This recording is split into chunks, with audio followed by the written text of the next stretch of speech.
Kumusta Stoics? Welcome back sa Daily Stoic PH, kung saan pinagsasama natin ang karunungan ng mga sinaunang Stoic sa magulong mundo nating ngayon. Ang topic natin ngayon ay kakaiba. Medyo delikado, medyo mapang-akit, at higit sa lahat, makapangyarihan. Ito ay ang Dark Seduction. Kaya kung handa ka nang matutunan ng tungkol dito, pindutin mo yung subscribe button at huwag na natin itong patagalin.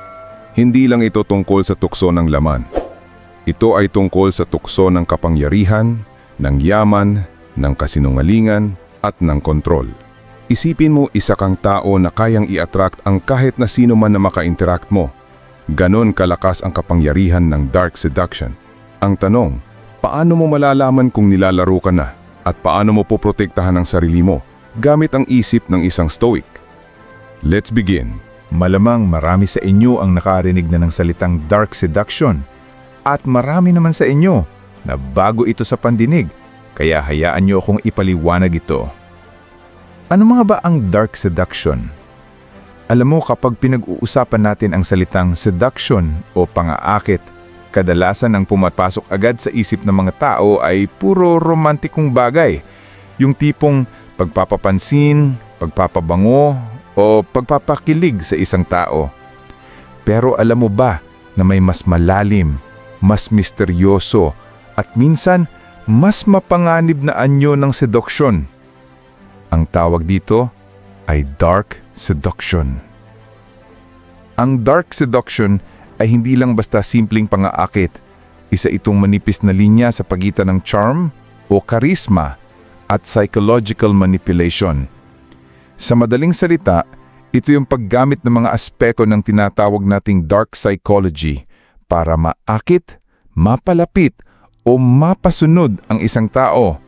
Hindi lang dahil sa gusto nila, kundi dahil sa napasok na sila sa ilalim ng impluwensya mo.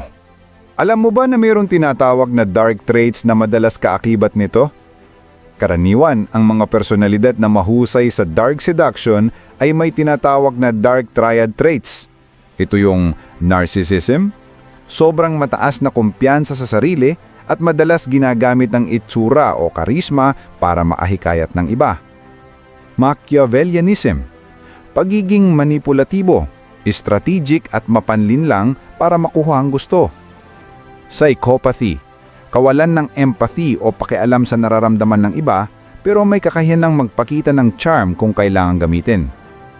Ngayon, hindi ibig sabihin na lahat ng mga taong may ganitong traits ay gumagamit ng dark seduction. Pero ayon sa mga pag-aaral, sila yung kadalasang may kakayahang gawin ito ng epektibo. Bibigyan kita ng halimbawa. May isang tao na sobrang confident. Alam kung paano ka kausapin, paano ka pakiligin o pasayahin. Pero unti-unti, napapansin mong parang nai-inlove ka hindi dahil sa tunay na nararamdaman mo, kundi dahil sa paraan niya ng pagtrato sa'yo. May halo ng control, psychological tactics, at subtle manipulation. Minsan, hindi mo agad napapansin kasi parang ang saya. Pero kalaunan, mararamdaman mo na parang naging dependent ka sa kanya, emotionally o psychologically.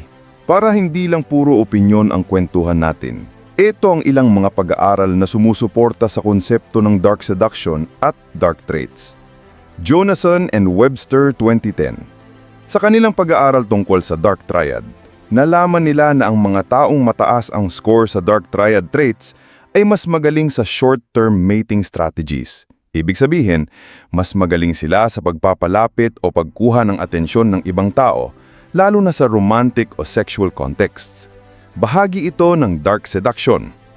Carter, Campbell, and Munzer 2014. Ipinakita sa research na ang mga taong mataas ang narcissism at Machiavellianism ay mas madalas gumamit ng deception o panlinlang sa romantic relationships. Isa ito sa core techniques ng dark seduction, gamitin ang charm at manipulasyon para makuha ang gusto. Paul Hus and Williams 2002. Isa sa pinakaunang pag-aaral na nagsama-sama sa konsepto ng dark triad. Dito nila na-establish na ang tatlong traits na ito ay konektado sa interpersonal manipulation at exploitation. Eksakto kung ano ang ginagawa ng dark seduction. Nakakatawang isipin pero totoo. Kahit alam nating toxic o manipulative minsan ang ganitong paraan ng pang-akit, marami pa rin ang nahuhulog dito. Bakit? Kasi appealing sa tao ang confidence, mystery, at yung feeling na parang special ka sa paningin ng isang tao. Kahit pa may halong manipulasyon, minsan natatabunan ito ng kilig at psychological thrill na nararamdaman natin. Kaya sa madaling salita, ang dark seduction ay parang isang matamis pero laso na bulaklak. Nakakaakit sa una, pero kapag hindi tayo naging mapanuri, pwede tayong masaktan o magamit. Alam mo, ang dark seduction ay hindi lang iisang forma. Parang kamilyon ito. Nag-iiba depende sa sitwasyon at sa taong gumagamit. Hindi lahat ng gumagawa nito ay obvious. Minsan sobrang subtle, hindi mo agad mapapansin. Kaya mahalagang maintindihan natin ang iba't ibang anyo o uri ng dark seduction para aware tayo. Una, psychological seduction. Panghihikayat gamit ang pag-iisip at emosyon. Ito yung klase ng seduction kung saan ginugulo o pinapagalaw ang emosyon at isipan ng isang tao. Dito pumapasok ang manipulation, gaslighting, at emotional dependency.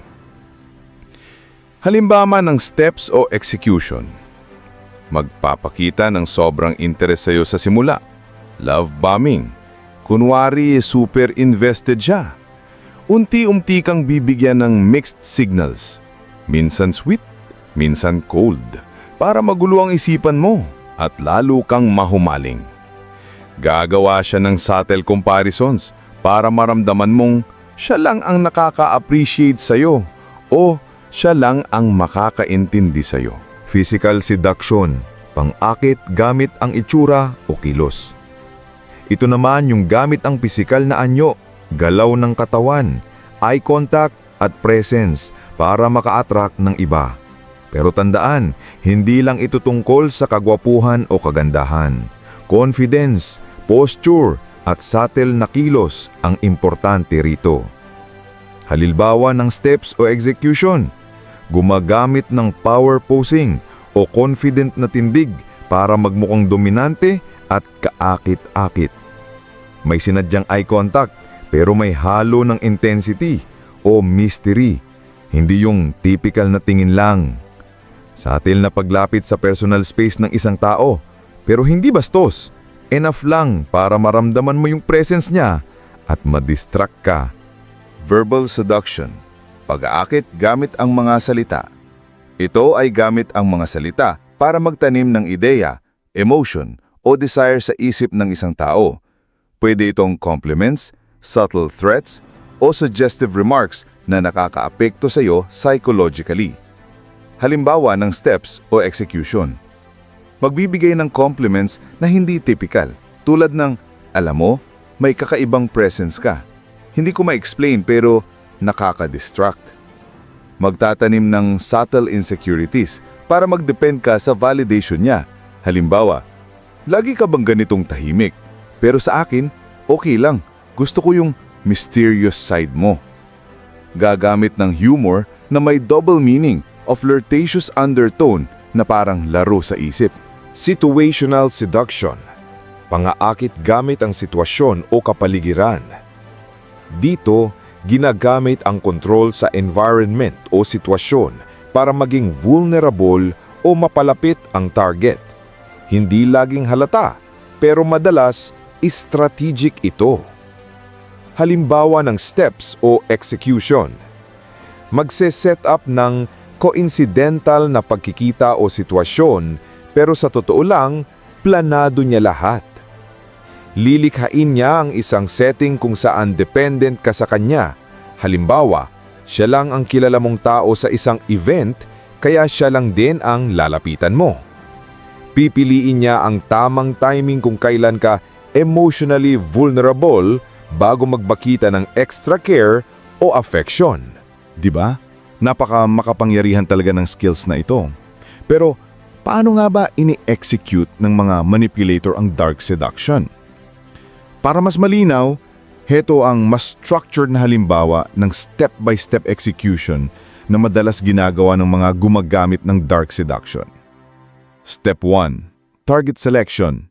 Pipiliin muna ang taong susceptible. Karaniwan yung may emotional needs, insecurities, o nasa vulnerable na sitwasyon. Step 2. Establishing presence. Magpaparamdam agad ng confidence, charm o mystery. Minsan tahimik lang pero napapansin. Minsan may eye contact, minsan may subtle touch. Step 3. Emotional hook. Gagamit ng words, gestures or situations para makuha ang atensyon at emotion ng target. Pwedeng love bombing o pagiging sobrang understanding. Step 4. Psychological confusion. Magbibigay ng mixed signals, compliments na may halong pang-iintriga o paparamdam na siya lang ang nakakaintindi sa'yo para lalo kang ma-curious at mahumaling. Step 5. Creating dependency. Unti-unti kang dadalin sa punto na magde-depend ka sa kanya emotionally or psychologically. Kapag wala siya, parang kulang. Step 6. Control or exploitation. Kapag fully invested ka na, doon na papasok ang subtle control. Pwede kanyang gamitin, manipulahin o pagsamantalahan sa gusto niya. Minsan, financially, romantically, or psychologically. Papaalahanan lang kita, hindi lahat ng charm o pangaakit ay dark seduction. Pero kung may halong manipulation, pandilin lang o intensyon para pagsamantalahin ka, yan na yun. Ang kagandahan ng kaalaman tungkol dito, hindi para matakot tayo, kundi para maging alerto at marunong makabasa ng tao. Minsan hindi mo masisiri ng mga biktima ng dark seduction kung bakit sila nabibiktima ng mga manipulator. Dahil ang mga manipulator, tahimik lang sila sa una. Para kang pinaliliguan ng atensyon, ng tamis ng salita. Pero sa dulo, hindi ka na makakakilos. Number 1. Charm muna, control sa huli. Sa simula, parang ang bait. Parang ikaw yung pinaka-importanting tao sa mundo. Pinupuri ka, pinaparamdam sa iyo na espesyal ka. Pero kapag nakuha na nilang tiwala mo, doon na dahan-dahang lilitaw ang utos, ang demand, ang control. Kailangan ganito gawin mo. Kung mahal mo ko, susundin mo ko. Number 2. Emotional hooking. Dito ka talaga masasabit. Guilt, takot, kaligayahan, ginagamit nila lahat yan na parang tali. Kapag masaya ka, sila dahilan. Kapag malungkot ka, sila rin dahilan.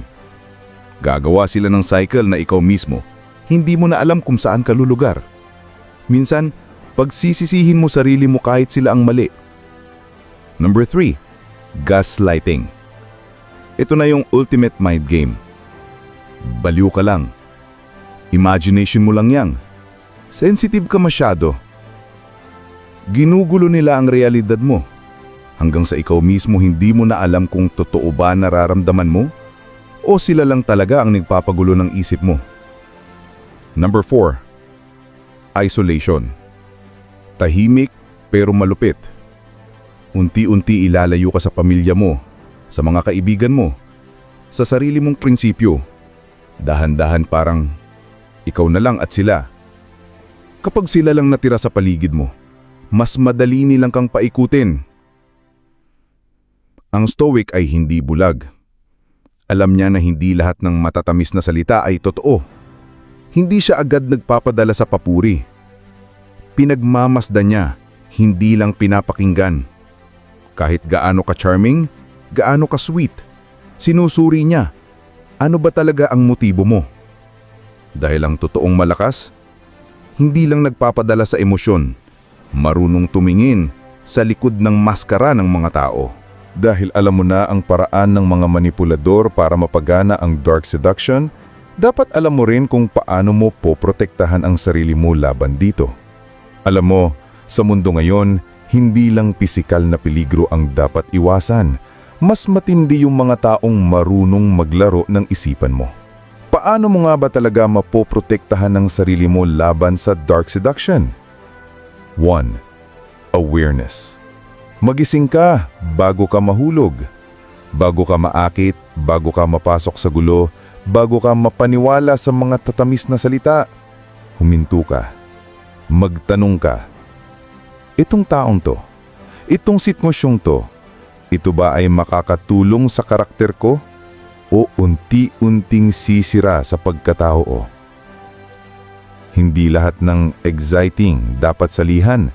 Hindi lahat ng nagbibigay atensyon dapat pagbigyan. Laging alaalaanin, kung hindi ito nagpapalago sa iyo, baka unti-unti ka nitong binabagsak. 2. Virtue first, pleasure later. Hindi lahat ng masarap dapat unahin. Sabi ng mga Stoic, pleasure fades, character remains. Oo, may mga bagay na masarap, kasayahan, atensyon, pagmamahal, validation, pero tanong, tama ba? Malinis ba? Ikabubuti ba ng pagkatao ko? Ang totoong matibay na tao hindi nagpapadala sa unang kilig, sa unang saya. Inuuna niya ang prinsipyo kaysa sa panandaliang ligaya. Dahil sa dulo, kapag integrity mo ang nawala, kahit anong ligaya, wala rin. 3. Delayed reaction. Master mo dapat sarili mo, hindi emosyon mo. Sabi ni Seneca, ang galit ay parang apoy, huwag mong palalain. Ganon din sa tukso. Kapag may nangaakit, may nagsasamantala, may nagpapalabo ng isipan mo, huwag ka agad bumigay, huwag agad mag-react. Huminga ka, pakinggan mo sarili mo, tingnan mo ang sitwasyon. Kapag kaya mong patagalin ang reaksyon mo, ibig sabihin, kontrolado mo sarili mo. Hindi ka basta-basta naaapakan ng kahit sino. At sa panahon ngayon, ang marunong magtimpi, siya ang tunay na malakas. 4. Ask, what's the cost? Lahat may presyo. Siguraduhin mong kaya mong bayaran. Oo, may mga bagay na parang libre, pero ang totoo, lahat ng bagay may kapalit. Tanungin mo sarili mo, yung saya ba ngayon, kaluluwa ko ang kapalit? Yung opportunity ba ngayon, respeto ko sa sarili ko ang mawawala? Yung attention ba ngayon, pagkatao ko ang babagsak?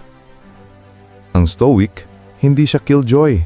Marunong din siyang mag-enjoy, magmahal, tumawa. Pero isa lang ang kaibahan niya, hindi siya nilalaro. Nakikita niya ang laro bago pa siyang mapasama rito. Ang pinakamalupit na depensa, hindi galit, hindi takas, kundi awareness. Kapag malinaw ang isip mo, hindi ka basta-basta mabubulagan ng salita, emosyon o tukso. Dahil ang tunay na malakas, hindi yung mabilis sumagot, hindi yung madaling bumigay, kundi yung marunong huminto, mag-isip, at pumili ng tama. Kung naramdaman mong napaisip ka sa episode na to, kung may parte sa iyo na parang natamaan, baka ito na ang sign na piliin mong magising at hindi bumigay. Ang tunay na Stoic ay hindi malamig pero marunong umiwas sa apoy. Like, comment at subscribe kung gusto mong mas marami pang episodes na ganito. Madilim man ang topic pero laging may liwanag ng karunungan. Maraming salamat sa panonood.